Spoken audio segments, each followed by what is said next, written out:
So this is the New Balance 860 V2 Sea Salt Harbour Grey and Raincloud.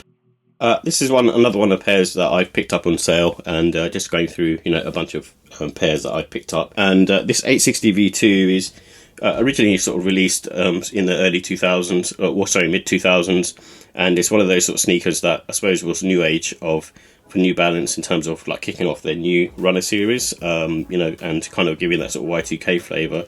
And these were sort of more, I suppose, affordable sneakers, but also lifestyle. The 990 series became sort of more like lifestyle. This one kind of takes its place as a sort of new runners, I guess.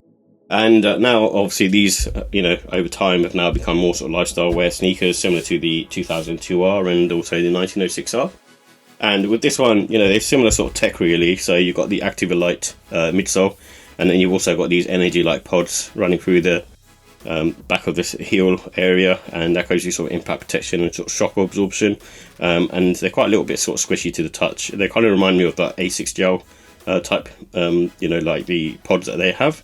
And similar sort of thing to that. And it also has a stability web plate as well, so it stops the sneaker from twisting, which I think is a good thing. And then overall, it's quite sort of stable sneaker, but also quite sort of bouncy as well. So if you're kind of a fan of that kind of stuff, it's kind of more on a sort of medium to firm comfort side. So if you like that kind of bouncy feel, then this is definitely worth grabbing.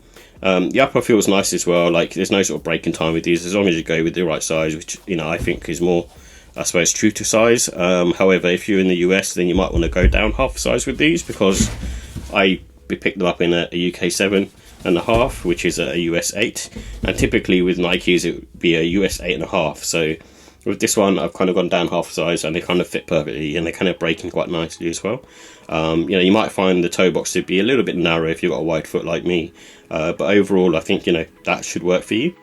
And in terms of the, I suppose, the way the sneaker feels on foot, like I said, it's bouncy, it's soft, it's more on the sort of medium side, it's very sort of neutral on foot, so definitely worth checking out for those reasons. And with the look and style, I mean, this one I think is slightly more cheaper looking versus the 1906R and 2002R, because it doesn't have the back heel plate. It's quite sort of soft and squishy, I suppose, at the back, not as that much support, so this can sort of cave in on itself. But also, I think, if you're kind of a fan of this look, where it's got the more sort of wavy lines rather than the straight lines of the 1906R, but slightly less than the 2002R, then it's all to do with whatever you like, really. I'm not like the biggest fan of these, I suppose, but this particular colorway really sort of grabbed me, and that's why I picked it up. And again, I wear these types of things for work, so to have a sort of more muted, sort of neutral colorway works really well for my purposes. But this is another shoe, which I feel like is my sort of go-to, and I do sort of burn through these types of New Balance runners quite quickly as well. So the 1906Rs or the 860 V2s or the 2002Rs are all sort of similar for me in terms of flare comfort.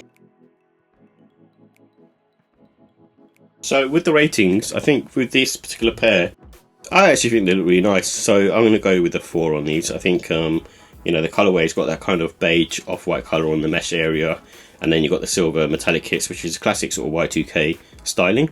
And this one is pretty much sort of bang on trend at the moment, maybe slightly going out of trend. But yeah, overall I think that really sort of look nice on foot, especially with this colorway, and quite sort of neutral and easy to wear with a bunch of different outfits. And almost, I've seen people dress these up quite smart as well, so you can do that, and that's hence why I say, I'd be sort of okay wearing them in a work environment as well. So in that respect, I give the ratings for this in terms of look and style like a 4 out of 5. And I think in terms of comfort, I think they're a 5. The underfoot comfort is second to none in my opinion. I just find that sort of medium going towards sort of soft, neutral comfort, really nice, and it's quite sort of bouncy as well on foot and quite supportive. And it's one of those pairs that I can sort of wear all day. And in terms of quality, I think that's a 4. Nothing major going on here. This is probably slightly less of what you'd see in a 1906R or 2002R.